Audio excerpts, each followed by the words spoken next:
والله انا احبك موت واحب برج الحوت، اغنيه جميله جدا حبيناها من عمرو دياب مع حفظ الالقاب لان احنا برج الحوت. والاغنيه دي قالوا ان هو غناها لدينا الشربيني لما كان متجوزها، وطبعا اتجوزوا شوية وبعد كده اتطلقوا. وحاليا الكلام كتير جدا على الفنانة دينا الشربيني ان هي عايشة قصة حب جديدة، وماله مش عيب، بس العيب اللي عايشة معاه قصة الحب ده، وتبقى مصيبة لو الكلام ده حقيقي ان هو اصلا متجوز. ومش بس كده، ده كمان عنده عيال. الله، هو في ايه؟ هو مجرد كلام عشان مثلوا مع بعض، ولا الصورة دي هتطلع حقيقية فعلا؟ محدش عارف. بصوا يا جماعة، نظرة، لا دي نظرة كده كلها غرام وهيام، وفي حاجة كده مش طبيعية بجد.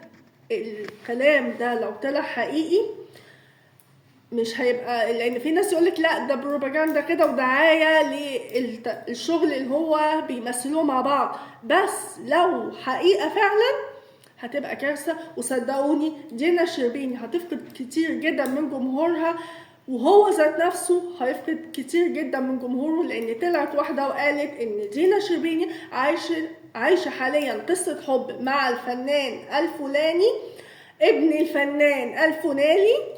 وطبعا الفنان ده مشهور جدا ومحبوب جدا جدا ومتجوز وعنده عيال.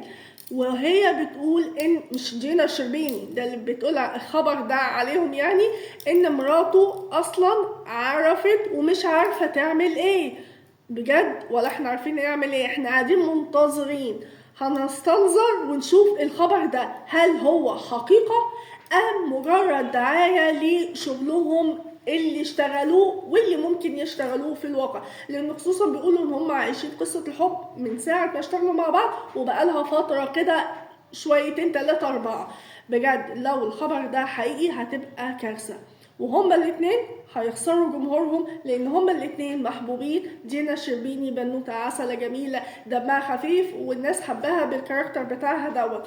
اما هو برضو نفس النظام، الدم الخفيف كده، اكيد لقوا بعض متشابهين يبقوا اصحاب، مش درجة حب وهي يعني تبص او تاخد واحد متزوج من عيلته ومراته وعياله، تبقى كارثة.